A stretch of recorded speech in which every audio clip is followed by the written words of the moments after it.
مزاحمتی سیاست کی استعارہ سابق وزیر اعظم شہید بے-نظیر بھٹو کی 18ویں برسی آج منائی جا رہی ہے۔ سندھ بھر میں عام تعطیل، ملک بھر سے پارٹی کارکنوں کی گھڑی خدا بخش آمد جاری۔ گورنر خیبر پختونخوا وزیر داخلہ سندھ سمیت دیگر رہنما گھڑی خدا بخش پہنچ گئے۔ سیکیورٹی کے سخت انتظامات، خاتون اول آصفہ بھٹو سمیت پارٹی رہنماؤں کی شہید بے-نظیر بھٹو کے مزار پر حاضری۔ میئر سکھر کی قیادت میں پیدل قافلہ گھڑی خدا بخش پہنچے گا۔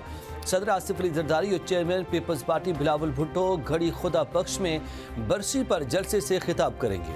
دونوں رہنما نوڈیر ہاؤس پہنچ گئے ہیں۔ صدر مملکت آصف علی زرداری نے برسی پر اپنے پیغام میں کہا، نفرت کے بجائے اتحاد کا راستہ اپنائیں، انتقامی سیاست کے بجائے جمہوریت کو اصل بدلہ سمجھیں۔ بلاول بھٹو کا اپنے پیغام میں کہنا تھا کہ پاکستان میں جمہوریت کبھی سرنڈر نہیں کرے گی۔ بے-نظیر بھٹو جمہوریت کی جدوجہد میں آخری دم تک ثابت قدم رہیں۔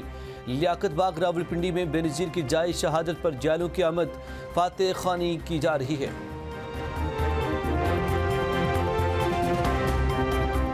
وزیر اعظم شہباز شریف کا برسی پر بے-نظیر بھٹو شہید کو خراج عقیدت پیش۔ جمہوریت اور عوامی حقوق کے لیے بے مثال جدوجہد کا بھی اعتراف۔ اپنے پیغام میں وزیر اعظم نے کہا کہ بے-نظیر بھٹو نے جمہوریت میں مثبت اقدار کی حوصلہ افزائی کی۔ ان کی قربانیاں اور خدمات قوم کے لیے مشعل راہ ہیں۔ ملک و قوم کے لیے بے-نظیر بھٹو کی خدمات کو ہمیشہ یاد رکھا جائے گا۔ شہباز شریف کا قانون کی حکمرانی اور عوامی فلاح کے سفر کو آگے بڑھانے کے عزم کا بھی اعادہ۔ وفاقی وزیر داخلہ محسن نقوی کا بھی شہید بے-نظیر بھٹو کی جمہوری اور سیاسی جدوجہد کو سلام۔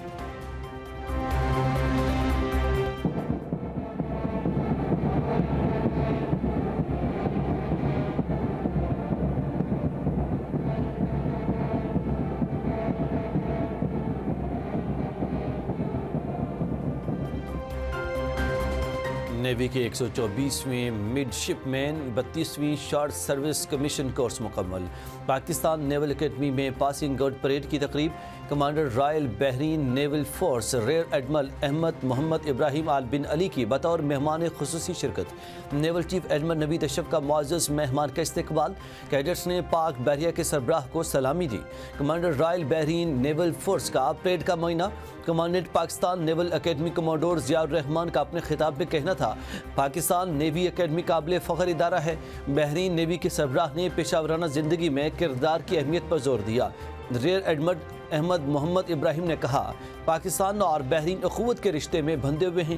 تقریب میں پاس آؤٹ ہونے والے کیڈٹس کا شاندار پریڈ کا مظاہرہ۔ نمایاں کارکردگی کا مظاہرہ کرنے والے پاکستان اور غیر ملکی کیڈٹس میں انعامات تقسیم۔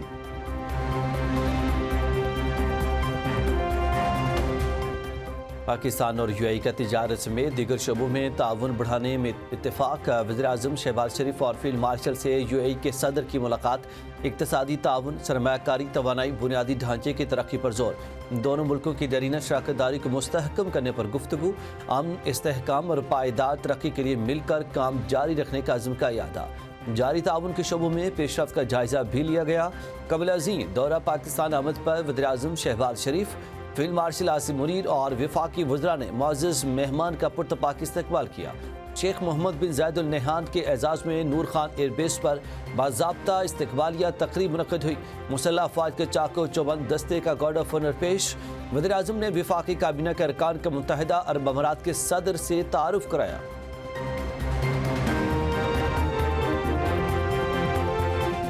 پنجاب پراپرٹی اونرشپ ایکٹ کے بارے عدالتی فیصلے پر تحفظات۔ وزیر اعلیٰ مریم نواز کے خلاف لاہور ہائی کورٹ میں توہین عدالت کی درخواست دائر۔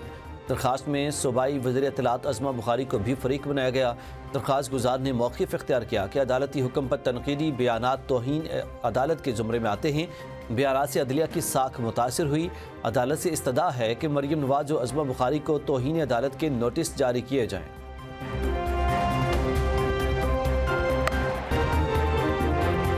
کے مختلف شہروں میں دھند کے ڈیرے۔ حد نگاہ کم ہونے پر قومی شاہراہوں پر ٹریفک کی روانی متاثر۔ کئی گھنٹوں کی بندش کے بعد موٹر ویز کو کھول دیا گیا۔ موٹر وے پولیس کا ڈرائیورز کو فوگ لائٹس استعمال کرنے کا مشورہ۔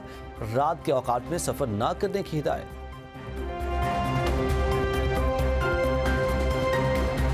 کراچی میں موسم سرما کی پہلی بارش کی پیشگوئی۔ منگل کو شہر قائد میں بادل برسیں گے۔ محکمہ موسمیات کے مطابق بارش ہونے سے سردی کی شدت بڑھنے کا امکان۔ کل ملک میں داخل ہونے والی مغربی ہواؤں کا سلسلہ بالائی علاقوں کو متاثر کرے گا۔ 29 دسمبر کو بلوچستان اور ملحقہ علاقوں میں ابر کرم برسے گا۔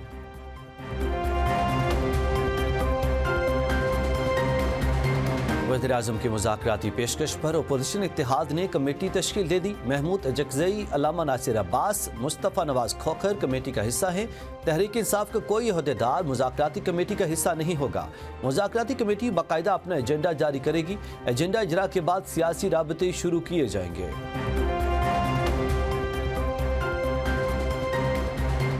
پنجاب حکومت نے ترقیاتی منصوبوں کی منظوری سے متعلق بڑی تبدیلی کر دی۔ وفاق کے بجائے اب صرف صوبہ ترقیاتی منصوبوں کی منظوری دے گا۔ پنجاب میں ترقیاتی منصوبوں کی منظوری کا نیا طریقہ کار نافذ۔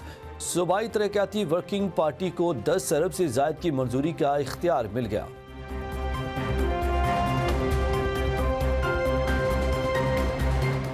پنجاب حکومت کا بسنت سے متعلق اہم اجلاس 6، 7 اور 8 کو لاہور میں بسیں اور رکشے فری چلانے کا اعلان۔ صوبائی وزیر اطلاعات عظمہ بخاری نے کہا کہ لاہور میں 3 روز کے لیے بسیں اور رکشے فری چلائے جائیں گے۔ وزیر اطلاعات نے اپیل کی کہ بسنت کے دنوں میں شہری کم سے کم موٹر سائیکل چلائیں۔ 30 دسمبر سے SOPs کے مطابق ڈورے اور پتنگیں بنانے کی اجازت دی جائے گی۔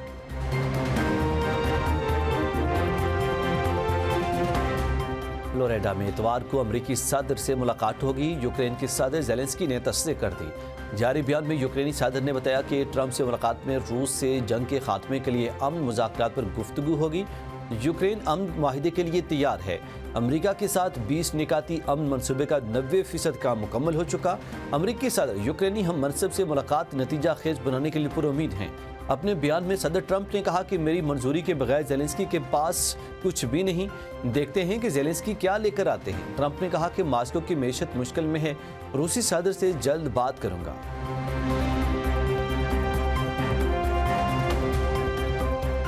روس اپنی دفاعی قوت بڑھانے پر گامزن۔ ماسکو کے ہتھیاروں کی پیداوار 2022 کے مقابلے میں کئی گنا بڑھ چکی۔ روسی صدر ولادیمیر پوٹن کا بڑا دعویٰ۔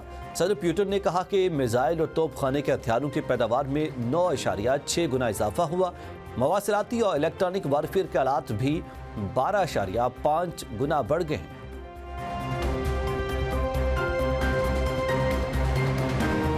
امریکہ میں شدید برفباری، موسم انتہائی سرد ہو گیا۔ فضائی سفر بری طرح متاثر۔ امریکہ بھر میں 1000 سے زائد پروازیں منسوخ ہو گئیں۔ محکمہ موسمیات کی مڈ ویسٹ اور شمال مشرق میں طوفانی برفباری کی وارننگ۔ نیو یارک میں ونٹر سٹارم وارننگ نافذ کر دی گئی۔ نیو یارک اور شکاگو کے ہوائی اڈوں پر سب سے زیادہ فلائٹس متاثر ہوئیں۔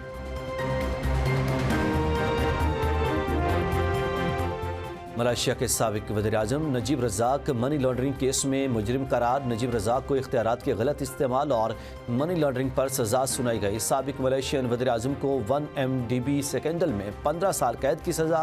عدالت نے فیصلے میں قرار دیا کہ بینک سے $554 ملین کی رقم نجیب رزاق کے اکاؤنٹس میں منتقل کی گئی۔